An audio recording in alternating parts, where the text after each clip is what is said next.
another video. Okay, so guys, I know I wasn't in the last video with my sister, but we decided to do 2 different videos based on like the topics of what we want to do and stuff. And so because I don't know video games like that, and I'm not really video game savvy, we decided to do 2 separate videos and on things that we know more about and we're passionate about. So that's why I wasn't in the other video. But today I have for you guys a part 2 of how to write a successful story. Now, I was trying to brainstorm some things about what I wanted to talk about in this video, and I kind of structured it, and I wrote everything down this time, because the first video that I didn't write it down, and it was off the top of the dome. Like, it was literally, like, it was a mess. Okay, it was a mess. So this time I decided to get prepared to talk about what I want to talk about. And yeah, so I'm going to be sharing with you guys some tips on how to write a successful story anywhere, not just on Wattpad, on any platform that you guys want to publish your work on. And yeah, so this is what we're going to be doing in this video. Before we get into this video, don't forget to like, comment, share, and subscribe. Subscribe. Don't forget to hit that notification bell so you don't miss a video. And yeah, let's get into it. Also, can you guys see I got dark hair now? I had the blonde in the other videos. But let's get into it. So, how to write a successful story, part 2.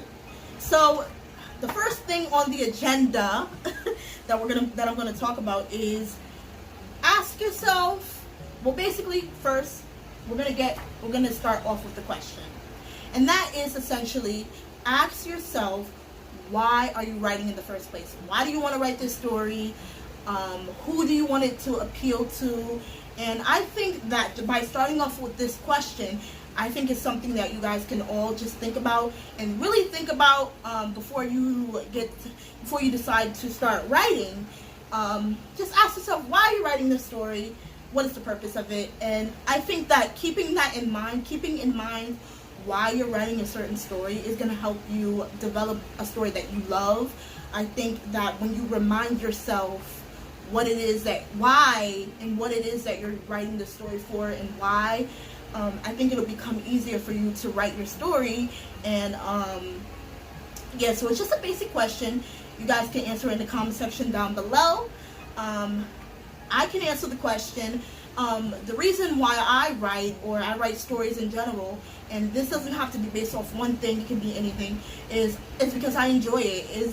I enjoy writing stories and having readers give me the great feedback and tell me that my characters, you know, they really connect to them in some sort of way, and they help them in some sort of way, so that they don't feel alone. I think that's the best part of, you know, writing and coming up with these stories. You know, I think that sometimes in the beginning of it, it's like, it's fun, and then as you get more serious into writing, you tend to lose that spark, that fire that you started with when you weren't professionally writing. So I think that this question is really a good question for a lot of people to think about. And so I think that, yeah, I just think it's a great question that we all should answer. Us writers, authors, we should all answer this question, because, you know, a lot of the times we get asked, you know, what is our inspiration and stuff. So I think this also contributes to that as well. So let's get into the next thing.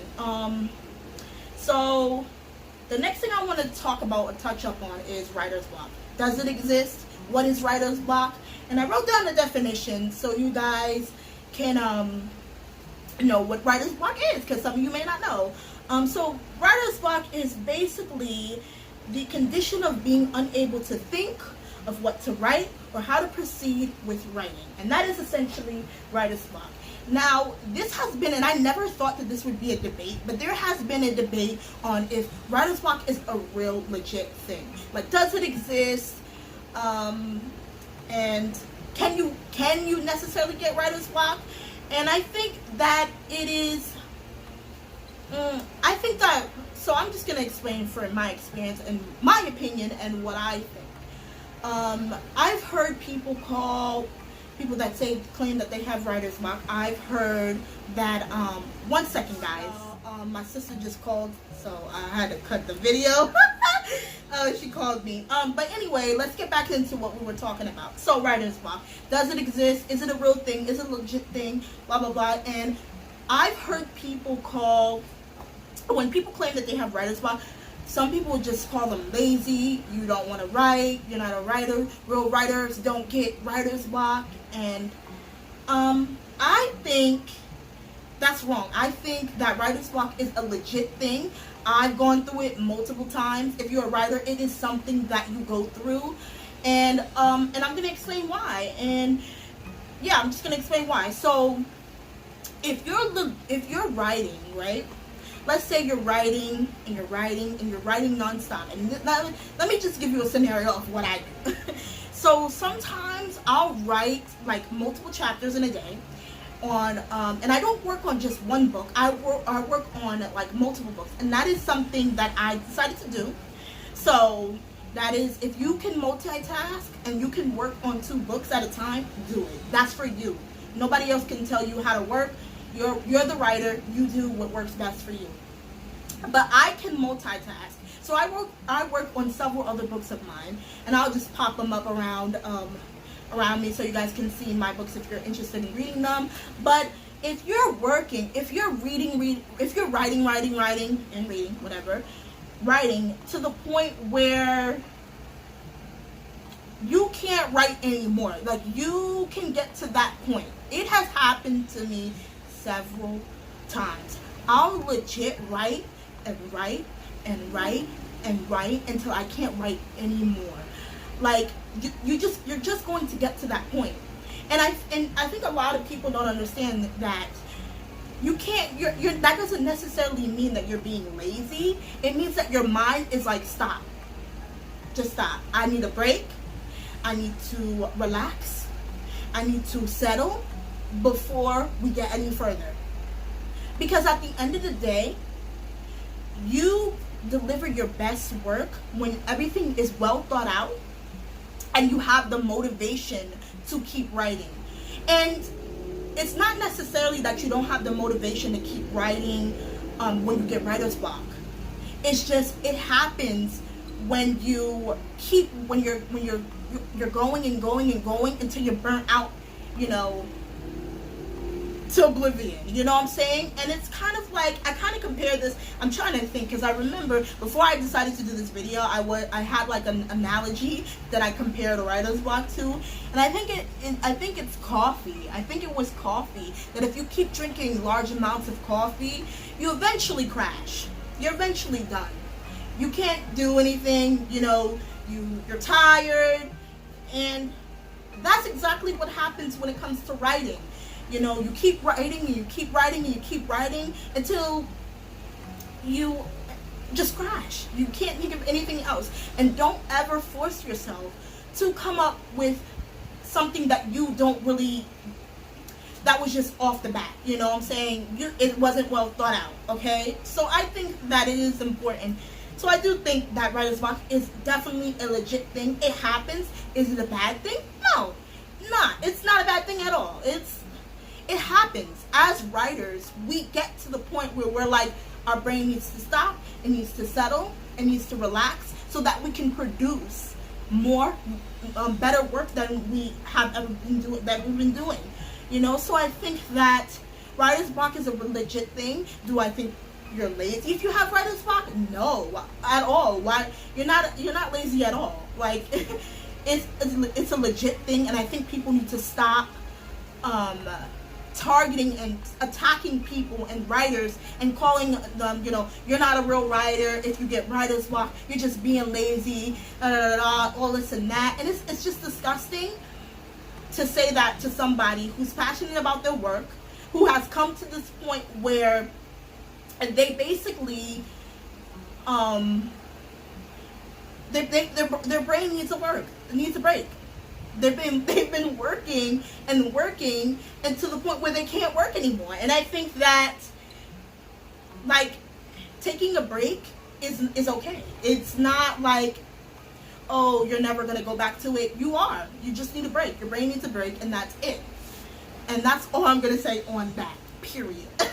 Okay? So let's move on to the next thing, because I could rant about that, like, for days, and for minutes, and for hours, okay?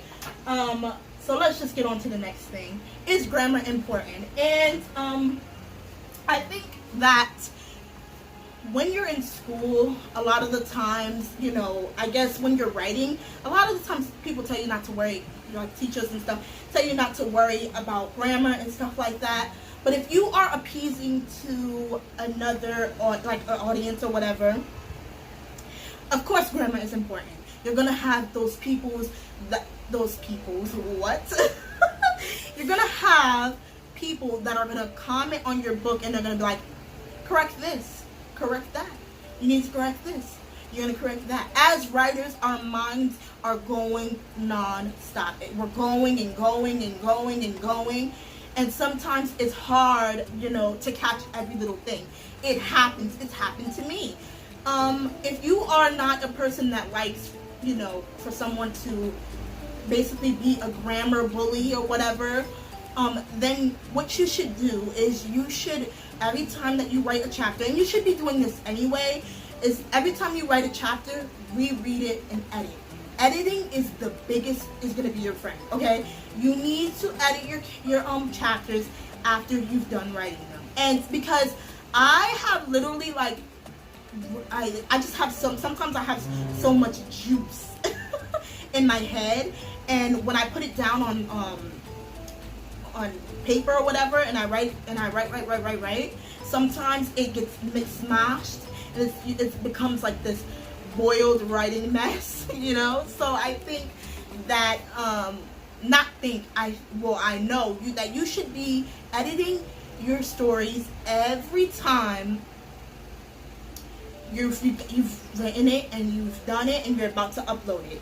So that is very important, editing your work, because no one wants to read a story that has a ton of grammar issues and they can't read it at all. And I think that, you know, if you want to gain exposure for your books, you have to put in the work as well. You know, you're a writer. This is something that you like to do. And I think that if people are going to want to, you know, they want to enjoy your story to the fullest, then edit, you know, edit, fix those problems.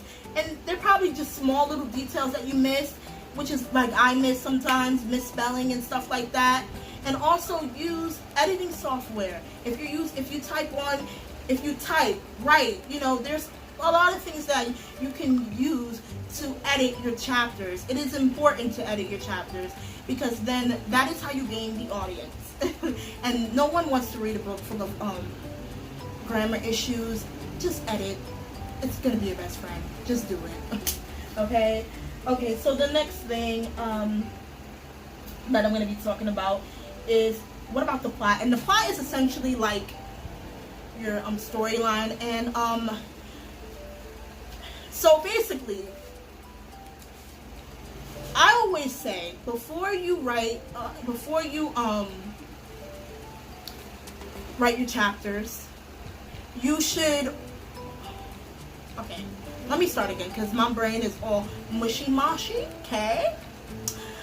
So, when writing a story, or if you have a story in mind, stories essentially start out as ideas. They are these ideas that come about in our heads that we want to produce in a book, in a novel, whatever. So you start out with this idea, and you have this idea, right? And you want to make it into a story, right? And you're not sure if the plot is good, or if the storyline's good, or if it's relatable, right? And so that is when you can plan. So you got your idea and you have your plan. And I think planning is important because it helps you design your story and edit it and fix it and tweak it and whatever you want it to do. Whatever you want it to do with your story.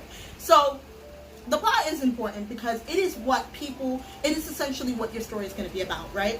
You don't want the plot to be everywhere. You want it to be a basic plot, not a basic plot, but I don't know what I'm trying to say, because like it's kind of hard to explain this, but I'm gonna explain it in the best way that I know how.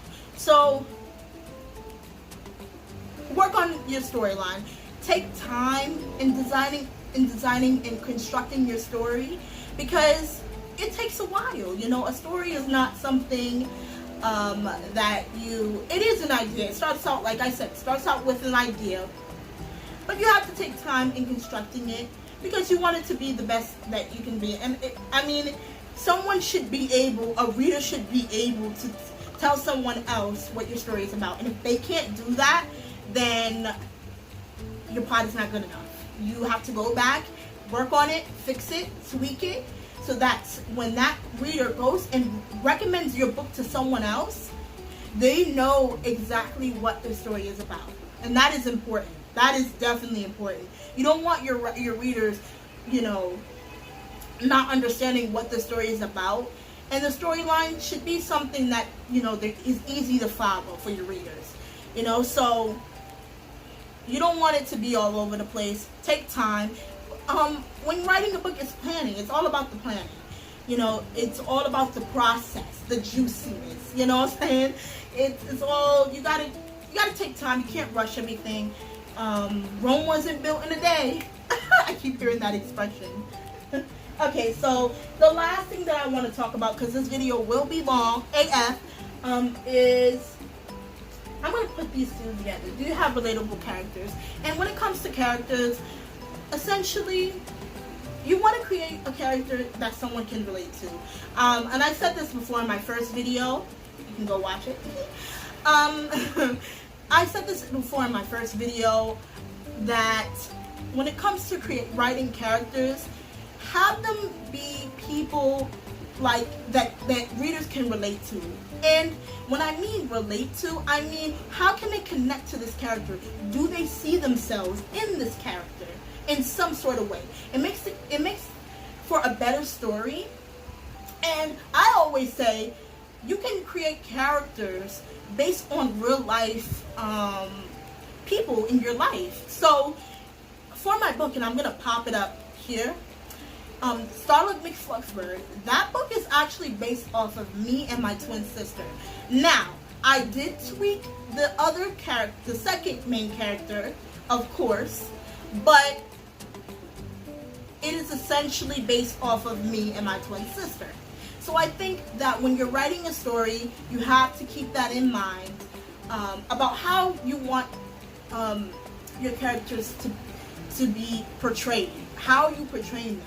Is this a person that they like, dislike? Even if it's somebody that they hate, you know, just make sure it's a character that will stick and be ingrained in someone's mind, you know, that they can, because in reality, you're not going to always relate to a character. You're not. That's just how it is.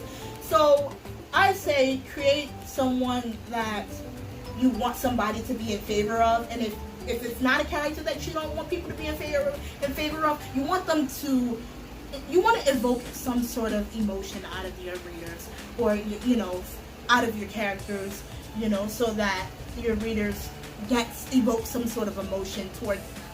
So I think that's important. And the last thing is like a bonus tip, and it's just right. And at the end of the day, if you feel like you're writing, if you feel like you're no longer enjoying writing, then you have to take a step back and you have to look at it at all different spectrums.